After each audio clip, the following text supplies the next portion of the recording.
Good morning everyone. Satyendra private ITI के digital learning class में आप सबों का स्वागत है। आज मैं आप लोगों के सामने रीमर लेके आया हूँ, जो एक कटिंग टूल्स है जिसको हम लोग काटने के यूज़ में काम लाते हैं। तो इसको रीमर को हम लोग ड्रिल होल को फिनिश करने के लिए हम लोग यूज़ करते हैं। ठीक है, तो ये भी एक कटिंग टूल्स है जिसको हम लोग ड्रिलिंग ऑपरेशन करने के बाद अंदर का जो सरफेस है वो रफ रहता है। तो जहाँ पर हम लोग को परिशुद्धता में काम करने का ज़रूरत होता है वहाँ पर हम लोग को फिनिश करना ज़रूरी पड़ जाता है कि होल जब तक फिनिश नहीं होगा वो काम में नहीं आएगा। तो उस होल को फिनिश करने के लिए जिस टूल का हम लोग इस्तेमाल करते हैं उसको रीमर कहते हैं। तो रीमर भी कई प्रकार का है। तो जब हम लोग रीमिंग ऑपरेशन करते हैं तो रफ रीमिंग जब हम लोग करते हैं तो रफ रीमिंग में 0.1 से लेके 0.5 mm तक रफ रीमिंग होता है। लेकिन जहाँ पर परिशुद्धता में हम लोग को रीमिंग करना होता है तो वहाँ पर हम लोग जब रीमिंग करते हैं तो वो 0.02 mm से 0.05 mm तक हम लोग रीमिंग करते हैं। ठीक है, तो ये टूल्स है, देखिए ये रीमर टूल्स है। इससे जो क्रिया होती है उसको रीमिंग कहते हैं। ठीक है, रीमर टूल्स का नाम है और रीमिंग प्रोसेस है। तो सबसे पहले हम लोग जानेंगे कि रीमर किस मटेरियल का बनता है। तो ये हाई कार्बन स्टील या हाई स्पीड स्टील से बनी हुई होती है। ठीक है, तो अब इसमें भी एक प्रकार है जहाँ पर मास प्रोडक्शन होता है, जैसे फैक्ट्रियों में यहाँ पर गैंग ड्रिलिंग मशीन से एक बार में कई छेद होता है। तो उस जगह रीमिंग करने के लिए हम लोग को कार्बाइड टिप वाला रीमर हम लोग इस्तेमाल करते हैं, ताकि उसमें क्या होता है, जो कटिंग फ्लूइड्स जो बना हुआ है उसमें कार्बाइड लगा दिया जाता है। इससे क्या होता है कि जब हम लोग का रीमिंग होता है तो जल्दी वो घिसता नहीं है। ठीक है, तो वहाँ कार्बाइड टिप वाला रीमर का हम लोग इस्तेमाल करते हैं। तो अब रीमर में अब टाइप्स आता है कि कितने प्रकार का रीमर हम लोग इस्तेमाल करते हैं। तो रीमर हम लोग दो प्रकार का इस्तेमाल करते हैं, एक हैंड रीमर और दूसरा मशीन रीमर। तो आज मैं आप लोगों को हैंड रीमर के बारे में बताऊंगा, जो कि हम लोग प्राय प्रैक्टिकल में वर्कशॉप में हम लोग इस्तेमाल करते हैं। तो पहला रीमर जो है वो हैंड रीमर है। ठीक है, हैंड रीमर में है कि यह हैंडल की सहायता से हम लोग इसको ऑपरेट करते हैं। हैंडल, अब हैंडल देख लेंगे जिसको टैप रेंच कहते हैं हम लोग। ये उसका हैंडल है। ठीक है, इसका एक साइड हैंडल फिक्स रहता है और दूसरा हम लोग एडजस्ट कर सकते हैं। इसको घुमाने से ये खुलता है और फिर टाइट करने से बंद होता है। तो यहाँ पर हम लोग एक रीमर को फिट करके देखते हैं। तो इसमें भी देखिए रीमर के ऊपरी भाग में यहाँ स्क्वायर जैसा स्क्वायर बना दिया गया है, जिसको हम लोग सैंक कहेंगे। इसको हम लोग टैप रेंच में एडजस्ट कर लेंगे, फिट कर लेंगे। ये एडजस्ट हो गया है।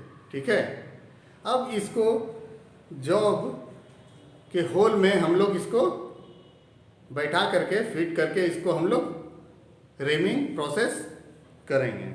तो हैंड रीमर जो है इसका सैंक जो है सीधा होता है और ये पैरेलल में होता है।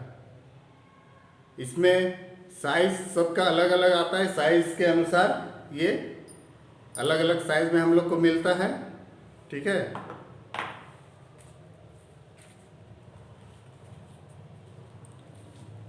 और हैंड रीमर हम लोग हाथ की ताकत से इसको घुमाते हैं और रीमिंग करते हैं, क्योंकि ये हैंड रीमर है इसलिए हाथ से। मशीन रीमर जो होता है वो मशीन के द्वारा इस्तेमाल किया जाता है और रीमिंग प्रोसेस किया जाता है। तो हैंड रिमर के अंतर्गत अब आता है पैरेलल रिमर।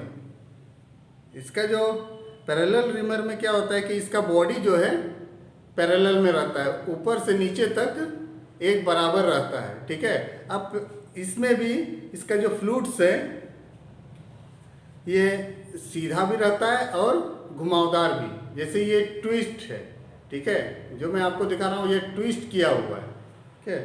और एक रिमर देखेंगे, ये देखिए इसमें फ्लूट सीधा है, ठीक है, चारों तरफ है लेकिन ये सीधा है। तो ये पैरेलल रहेगा पूरा बॉडी, और प्लस का फ्लूट्स है दो तरह का हो सकता है, या तो ट्विस्ट रहेगा या स्ट्रेट रहेगा। और इस रिमर का प्रयोग हम लोग गोल सुराख को रिमिंग के लिए इस्तेमाल करते हैं। अब दूसरा जो है वो है टेपर रिमर। टेपर रिमर में होता है क्या, इसका जैसे पहला वाला का बॉडी पैरेलल एक बराबर था, तो इसमें जो है इसका बॉडी मोस्ट टेपर में रहेगा, ठीक है। आगे का पोर्शन हल्का छोटा रहेगा और पीछे बड़ा होते चला जाएगा, टेपर में बना हुआ होगा, ये आप लोग देख सकते हैं, ठीक है। इसको भी हम लोग टेप रेंच की सहायता से हम लोग हाथ के द्वारा टेपिंग करेंगे।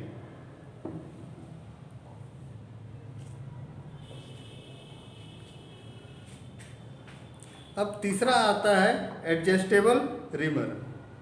तो ये हमारा एडजस्टेबल रिमर है जिसको हम लोग एडजस्ट कर सकते हैं होल के हिसाब से। होल को बड़ा करना है, छोटा बड़ा करना है या साफ करना है। तो इसको यहाँ देखिएगा ऊपर और नीचे दो नट दिया हुआ है कसने के लिए, और बीच में यहाँ पर देखिएगा ब्लेड दिया हुआ है जिससे हम लोग होल को रिमिंग करेंगे, साफ करेंगे। तो इस नट को अगर हम लोग नीचे करते हैं, अगर इसको ढीला करके नीचे करके फिर इसको टाइट करते हैं, तो हमारा जो होल है वो रिमिंग होगा, ठीक है, यानी साफ होगा। लेकिन अगर इसको ऊपर वाला खोल करके फिर हम लोग ऊपर एडजस्ट करते हैं, तो इसमें क्या होगा, हम लोग का होल है जो है वो थोड़ा बड़ा हो जाएगा, ठीक है। इसलिए इसको एडजस्टेबल रिमर हम लोग कहते हैं। ये एडजस्ट कर सकते हैं अपने हिसाब से, ठीक है। इसको भी टेप रेंच में फिट करके हम लोग रिमिंग करते हैं। तो ये हो गया हमारा रिमिंग टूल्स जिससे हम लोग रिमिंग करते हैं ड्रिल होल में। अब हम लोग जानेंगे कि रिमिंग प्रोसेस किस तरह से हम लोग करेंगे। तो जब हम लोग रिमिंग प्रोसेस शुरू करेंगे तो सबसे पहले हम लोग अपना जॉब को, जिसमें हम लोग को रिमिंग करना है जिस होल में, उसको उस जॉब को बेंच वाइज में अच्छी तरह से हम लोग पकड़ लेंगे ताकि वो स्लिप ना हो। इसके बाद हम लोग टेप रेंच की सहायता से रिमर को कस लेंगे साइज के अनुसार। इसके बाद हम लोग रिमर को जॉब में 90 डिग्री के एंगल में हम लोग उसको बैठाएंगे, ठीक है। इसके बाद हम लोग हाथ की सहायता से प्रेशर दे करके हम लोग क्लॉकवाइज घुमाएंगे। जब भी हम लोग रिमिंग करेंगे तो जो हमारा टेप रेंच है, हमारा टेप रेंच है वो क्लॉकवाइज डायरेक्शन में घूमना चाहिए। इससे हमारा क्या होगा, अच्छी तरह से रिमिंग प्रोसेस होगी। और रिमिंग के दौरान हम लोग मेटल के अनुसार हम लोग कूलेंट का इस्तेमाल करेंगे, ठीक है। और ये भी ध्यान देंगे कि हमारा जो जब रिमिंग कर रहे हैं तो हमारा टूल्स 90 एकदम सीधा 90 में ही अंदर जाना चाहिए। अगर ऐसा नहीं होगा तो हमारा टूल्स जो है टूट सकता है।